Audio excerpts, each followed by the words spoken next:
the region. Here in Lugard Hall, Kaduna, a meeting is in progress, presided over by the governor and attended by the premier and cabinet.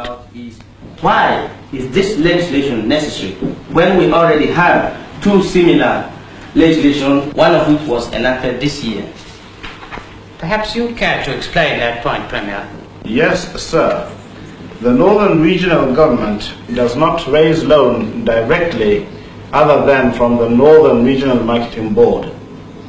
Our previous legislation did not give us power to raise loan from the Federation, and that is why this law is necessary. The more local functions of government are carried out by councils. The natural ruler of the area presides. In this case, the Sultan of Sokoto.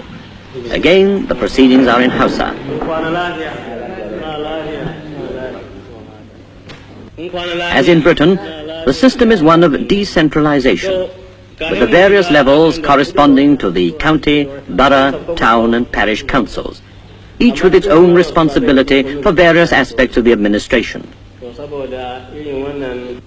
Here, for instance, is a district council in session. The members are nominated by popular vote in the villages and hamlets.